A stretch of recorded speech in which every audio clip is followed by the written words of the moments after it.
नमस्कार दोस्तों, माता लक्ष्मी की कृपा आप पर सदैव बनी रहे। माता लक्ष्मी आपके घर में खुशियां लेकर आए और आपके घर में अटूट धन का भंडार करें। दोस्तों, आज की वीडियो में हम जानने वाले हैं कि दीपावली पर हमें लक्ष्मी पूजन है वो कैसे करना चाहिए। सरल तरीके से हम घर में लक्ष्मी पूजन किस तरीके से करते हैं, उसकी संपूर्ण विधि है वो आपके साथ में शेयर करने वाली हूँ। तो आप वीडियो में लास्ट तक बने रहना और कमेंट बॉक्स में जय महालक्ष्मी अवश्य लिख देना, जिससे माता लक्ष्मी की कृपा आप पर अवश्य हो। तो चलिए वीडियो की शुरुआत करते हैं और जानते हैं। तो सबसे पहले हमने यहाँ पर एक चौकी लगा ली है और चौकी के ऊपर लाल रंग का कपड़ा बिछा लिया है। उसके ऊपर अक्षत का आसन दे करके हमने माता लक्ष्मी की तस्वीर को विराजित कर लिया है। तो इस तरीके से बाज़ार से जो कैलेंडर आते हैं वह भी आप है वो स्थापित कर सकते हैं। भगवान विष्णु को हमने सुपारी के रूप में यहाँ पर विराजित किया है। इस दिन माटी की जो मूर्तियाँ होती है मिट्टी की, उनका भी मतलब पूजन किया जाता है। अगर आपके पास वह भी हैं तो उनका भी आप पूजन करें। धन दौलत का इस दिन पूजन किया जाता है। जो भी आपके पास धन है, रुपए पैसे हैं, उनका पूजन भी आपको इस दिन करना चाहिए। पूजा में उनको रखना चाहिए। धनतेरस के दिन आपने जो खरीदा है उनको भी रखना चाहिए और बाकी जो आपके पास घर पर हैं उनका भी सभी का पूजन इस दिन किया जाता है। और साथ ही सोने चांदी की अगर मूर्तियां आपके पास हैं तो आपको उनका पूजन भी करना चाहिए, या फिर किसी भी धातु की मूर्तियां हैं तो उनका पूजन भी आपको करना चाहिए। उसके बाद में हम यहाँ पर कलश की स्थापना करने वाले हैं। तो देखिए, आप मिट्टी का कलश या फिर तांबे पीतल का कोई भी कलश ले सकते हैं। तो सबसे पहले हम या तो यहाँ पर माता लक्ष्मी के मतलब सरस्वती माता जिस साइड में होती हैं उसी साइड में हमें है वो कलश की स्थापना करनी होती है। तो यहाँ पर मैंने चावल की ढेरी लगा ली है। आपको अष्टदल कमल बनाना आता है तो आपको अष्टदल कमल यहाँ पर बना सकते हैं और फिर उसके ऊपर कलश को मैंने विराजित कर दिया है। तो इस तरीके से आप मिट्टी का या फिर तांबे पीतल का कोई भी कलश है वो ले सकते हैं। कलश के कंठ पर है वो आपको मोली का जो धागा है वह आपको बांध देना है। तो इस तरीके से हम एक कलश की स्थापना इस पूजा में अवश्य रूप से करनी चाहिए। कलश के अंदर सिक्का, सुपारी, लौंग, इलायची, हल्दी की गांठ और पुष्प हैं वह हमें डालने होते हैं। 5 चीज़ें इसके अंदर डालनी होती हैं। उसके बाद में हम पंच पल्लव यहाँ पर लगा देंगे। 5 या 7 आप आम के पत्ते या फिर अशोक के पत्ते आप यहाँ पर लगा सकते हैं। तो इन सबको हम तिलक कर देंगे। तिलक आप हल्दी और कुमकुम से कर सकते हैं या फिर कुमकुम से आप इनको तिलक करके और कलश के अंदर हम इसकी स्थापना करते हैं। देखिए, सरल तरीके से हमें माता लक्ष्मी का श्रद्धा से है वो स्वागत करना चाहिए, उनका पूजन करना चाहिए। किसी की देखा देखी है वो नहीं करनी चाहिए। और ऐसा नहीं है कि जो मैंने वीडियो में बताया है वही आपको सब करना है। जो आपके घर का रीति रिवाज है आपको उस हिसाब से करना है। यह भी एकदम से सरल और संपूर्ण पूजा विधि है। इस विधि से भी आप अपने घर में पूजन है वो माता लक्ष्मी का कर सकते हैं। तो सरल तरीके से आपको पूजन करना चाहिए। किसी से उधार पैसे मांग करके दिखावा आपको बिल्कुल भी नहीं करना चाहिए कि जो मैंने बताई है वह सब सामग्री आपको पूजा में रखनी है। आपके पास जो भी है उसी से श्रद्धापूर्वक, प्रेम पूर्वक है वो आपको पूजन माता लक्ष्मी का करना चाहिए, जो कि माता लक्ष्मी स्वीकार करे। उसके बाद में हमें कलश के ऊपर एक चावल की भरी हुई कटोरी है वो रखनी होती है। तो ये चावल हैं यह टूटे हुए नहीं होने चाहिए। अक्षत मतलब खंडित अक्षत हैं वो पूजा में हमें इस्तेमाल नहीं करने चाहिए। इस बात का आपको ध्यान रखना चाहिए। और माता लक्ष्मी की पूजा के लिए आपको चौकी है वो या तो उत्तर दिशा की तरफ लगानी चाहिए या फिर पूर्व दिशा की तरफ आपका मुख होना चाहिए। इस तरफ मतलब चौकी आपको लगानी चाहिए। या तो आपका मुख उत्तर दिशा की तरफ होना चाहिए या फिर पूर्व दिशा की ओर मुख आपका होना चाहिए। उस दिशा में आपको चौकी लगानी चाहिए। उसके बाद में हम नारियल है वो इस पर रखेंगे। तो जटा वाला एक मैंने यहाँ पर नारियल लिया है और इसके ऊपर या तो आप लाल रंग का कोई भी कपड़ा लपेट दीजिएगा या फिर मोली जो होता ही है धागा, उसको हम लपेट करके और इसके ऊपर है वो रख देंगे। कलश की स्थापना हमारी यहाँ पर हो गई है। और उसके बाद में हम यहाँ पर अक्षत का आसन दे करके और अखंड दिया हम यहाँ पर जलाने वाले हैं। तो तेल का भर करके एक बड़ा दिया लेना होता है जो तेल का भर करके जलाया जाता है। अखंड पूरी रात मतलब यह जलता रहता है माता लक्ष्मी के सामने, इसको हिलाया नहीं जाता है। तो आपके यहाँ घी का या तेल का जलाया जाता है उस हिसाब से आप देख लीजिएगा। हमारे यहाँ एक घी का एक तेल का जलाया जाता है। उसके बाद में हम जल के छिट्टे दे करके और सभी का शुद्धिकरण कर लेंगे, मतलब स्नान का भाव करवाते हुए हम सभी का शुद्धिकरण कर लेंगे। इसमें जल में थोड़ा सा गंगा जल भी आप डाल सकते हैं। अगर आपके पास गंगा जल है तो आपको गंगा जल भी इसमें अवश्य रूप से ही डालना चाहिए। उसके बाद में हम सभी को कलावा अर्पित करेंगे। यहाँ पर वस्त्र के रूप में हम सभी को कलावा अर्पित करने वाले हैं। माता लक्ष्मी को, भगवान गणपति को, माता सरस्वती को और भगवान विष्णु को। और माता लक्ष्मी को आप चुनरी है वह भी अर्पित कर सकते हैं। आपको मेरी वीडियो पसंद आती है तो प्लीज़ मेरी वीडियो को लाइक कर दीजिएगा, और चैनल पर अगर आप नए हो तो चैनल को सब्सक्राइब कर लीजिएगा। और वीडियो को लाइक करके कमेंट बॉक्स में माता लक्ष्मी की जय है वो अवश्य लिख देना, क्योंकि यह वीडियो है वो बहुत ही मेहनत से मतलब बनती है, तो आपका सपोर्ट है वो इसमें मुझे चाहिए होता है थोड़ा सा, तो प्लीज़ आप मुझे भी सपोर्ट कर दीजिएगा। उसके बाद में हम यहाँ पर माता लक्ष्मी को और भगवान गणपति को, भगवान विष्णु को है वो सभी को तिलक कर देंगे। कुमकुम से हम माता लक्ष्मी को और गणपति भगवान को तिलक करेंगे, और चंदन से यहाँ पर भगवान विष्णु को तिलक किया जाता है। दीपक को भी हम तिलक कर देंगे। जो कलश की स्थापना हमने यहाँ पर की है उसको भी हम तिलक कर देंगे, और भगवान विष्णु को चंदन से तिलक किया जाता है।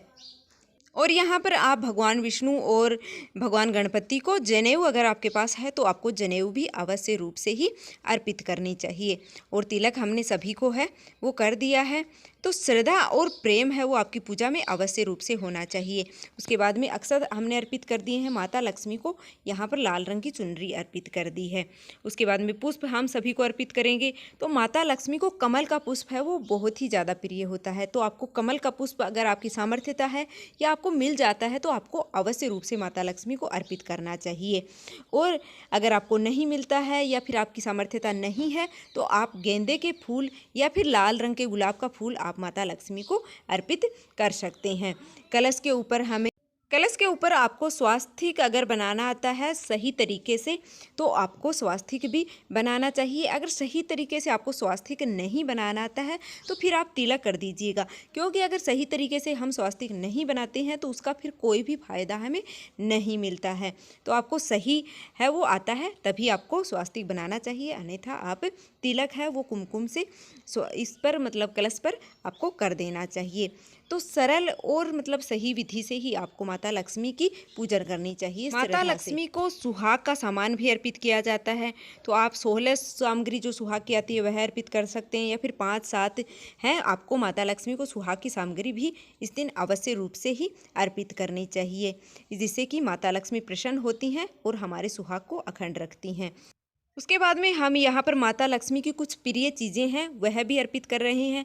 कोड़ियाँ माता लक्ष्मी को बहुत ही अधिक प्रिय होती हैं। गोमती चक्कर जहाँ पर होते हैं वहाँ पर माता लक्ष्मी का आगमन माना जाता है। सुपारी हैं, कमल गट्टे हैं और लौंग फूल वाली 2 या फिर 5 की संख्या में आप ले सकते हैं। इलायची जो भरी हुई होती हैं वह आपको अर्पित करनी चाहिए। हल्दी की गांठें हैं यह माता लक्ष्मी को अर्पित की जाती हैं। उनके बाद में दीपावली पूजन के बाद में धन की पोटली से बनाई जाती है, उसकी वीडियो चैनल पर आ चुकी है, आप देख लीजिएगा। सप्त धान यहाँ पर माता लक्ष्मी को अर्पित किए जाते हैं। तो मैंने यहाँ पर चावल लिए हैं, जौ, गेहूँ, चना दाल ली है, धनिया लिया है। तो इस तरीके से करके आपको सप्त धान है वो माता लक्ष्मी को अर्पित करना चाहिए, जिससे कि आपके घर का धन का भंडार है वो सदैव भरा रहे।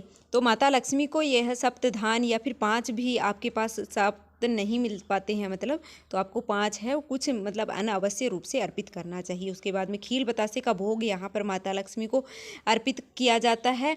माता लक्ष्मी को खील बतासे का भोग है वो बहुत ज़्यादा प्रिय होता है। मौसमी फलों का भोग माता लक्ष्मी को यहाँ पर लगाया जाता है।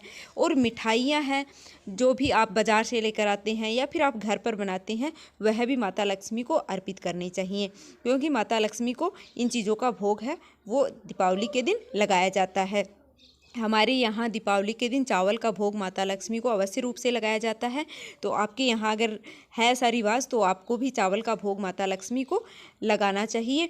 या फिर खीर का भोग भी माता लक्ष्मी को बहुत ज़्यादा प्रिय होता है, तो खीर बना करके और माता लक्ष्मी को आप खीर का भोग भी अर्पित कर सकते हैं। अगर कोई मिठाई आप बाज़ार से नहीं लेकर आ पाते हैं तो चावल और खीर, खील बतासे का भोग और जो मौसमी फल हैं 5 की संख्या में, अगर 5 प्रकार के फल आप लेकर आ सकते हैं तो 5 प्रकार के ले आइएगा, या फिर एक ही फल 5 केले 5 आप है वो अर्पित कर सकते हैं इस तरीके से। उसके बाद में जल हम यहाँ पर माता लक्ष्मी को अर्पित कर देंगे। दक्षिणा हम माता लक्ष्मी को अर्पित कर देंगे, जिससे कि हमारी पूजा में अगर कोई भूल चूक रही हो हमसे, तो इसके लिए हमें अपनी सामर्थ्यता के अनुसार दक्षिणा है वो अवश्य रूप से ही अर्पित करनी चाहिए। तो इस तरीके से हमें सरल तरीके से पूजन करना चाहिए। उसके बाद में कथा हमें सुननी होती है माता लक्ष्मी की। अगर आपने व्रत रखा है तो आप खील हाथ में लेकर के और माता लक्ष्मी की कथा अवश्य सुन लीजिएगा। कथा की वीडियो भी चैनल पर आ जाएगी, आपको लिंक इसी वीडियो की डिस्क्रिप्शन बॉक्स में मैं आपको कथा का लिंक भी दे दूँगी। दीपावली के दिन दीपक बहुत सारे मतलब जलाए जाते हैं, तो आपको बहुत सारे दीपक हैं वो इस दिन आपको अपने घर में जलाने चाहिए। पूजा के बाद माता लक्ष्मी को सुगंध है वो बहुत ज़्यादा प्रिय होती है, तो इस दिन आपको धूप भी पूजा में अवश्य रूप से ही जलानी चाहिए, क्योंकि माता लक्ष्मी जहाँ सुगंध होती है वहाँ पर खींची चली आती हैं। उसके बाद में हम आरती कर लेंगे। किसी किसी के यहाँ देखिए आरती नहीं की जाती है दीपावली के दिन माता लक्ष्मी की, तो हमारे यहाँ की जाती है बड़े ही धूमधाम से। तो अगर आपके यहाँ की जाती है तो आप कर लीजिएगा, अन्यथा आप अपने घर का नियम है वो देख लीजिएगा। माता लक्ष्मी, गणेश जी, भगवान विष्णु और सरस्वती माता की, इन सब की आप आरती है वो श्रद्धा से प्रेम पूर्वक आप आरती कर सकते हैं इस तरीके से। या फिर आपके यहाँ आरती नहीं की जाती है तो 5 या 7 बार क्लॉकवाइज आप घुमा करके और आरती का रूप है वो आप दे सकते हैं। तो इसी तरीके से आपको संपूर्ण पूजा है वो माता लक्ष्मी की करनी होती है। उसके बाद में जो खीर बतासे हैं, धान है, वो है माता लक्ष्मी को ऐसे अर्पित किया जाता है, मतलब सभी घर के सदस्य हैं वो ऐसे अर्पित करते हैं, जिससे कि माता लक्ष्मी हमारे घर के धन का भंडार है वो हमेशा भरा रखे। तो आपके यहाँ अगर ऐसा किया जाता है, पूजा संपन्न होने के बाद में यह सभी घर के सदस्य करते हैं, किया जाता है, तो आपको अवश्य रूप से ही ऐसा करना चाहिए। उसके बाद में हाथ जोड़ करके हमें पूजा में रही कमियों के लिए माता लक्ष्मी से क्षमा याचना अवश्य रूप से करनी चाहिए कि माता लक्ष्मी हमसे कोई पूजा में अगर भूल चूक हुई हो तो उसके लिए आप हमें क्षमा अवश्य कर दीजिएगा। और हमारे घर में सदैव आपकी कृपा है वो बनाई रखिएगा, आपका स्थायी निवास है वो हमारे घर में रखिएगा। माता लक्ष्मी अगर हमसे कोई भूल चूक हो जाती है तो आप हमें क्षमा कर दीजिएगा। तो इस तरीके से हमें माता लक्ष्मी की श्रद्धापूर्वक आरती करके और पूजा संपन्न करनी चाहिए। इसके अलावा भी आप माता लक्ष्मी को बहुत सारी चीज़ें हैं जो अपनी श्रद्धा के अनुसार है वो अर्पित कर सकते हैं, और इसमें से जो चीज़ें आपके पास नहीं हैं फिर भी आप यह पूजा है वो आसानी से माता लक्ष्मी की कर सकते हैं। तो यह संपूर्ण पूजा विधि की वीडियो है वो आपको कैसी लगी है, उम्मीद है कि आपको यह वीडियो पसंद आई होगी। अगर वीडियो थोड़ी सी भी पसंद आई तो प्लीज़ वीडियो को लाइक कर दीजिएगा। और देखिए दीपावली के दिन काजल बनाने का भी मतलब बहुत ही अधिक महत्व होता है, सभी के यहाँ काजल बनाया जाता है। तो जो कच्चा मिट्टी का दिया होता है उसी को इस तरीके से मतलब लगा कर के ऊपर जो तेल का दिया हमने लगाया है इसके ऊपर लगा कर के और काजल बनाया जाता है। फिर अगली सुबह है इसका काजल है वो मतलब घर के सभी सदस्यों को लगाया जाता है। तो उम्मीद है कि यह जानकारी आपको पसंद आई होगी। वीडियो थोड़ी सी भी पसंद आई तो लाइक कर दीजिएगा, कमेंट बॉक्स में जय महालक्ष्मी अवश्य लिख दीजिएगा और चैनल को सब्सक्राइब कर लेना, जिससे कि आगे आने वाली हर वीडियो की नोटिफिकेशन आपको सबसे पहले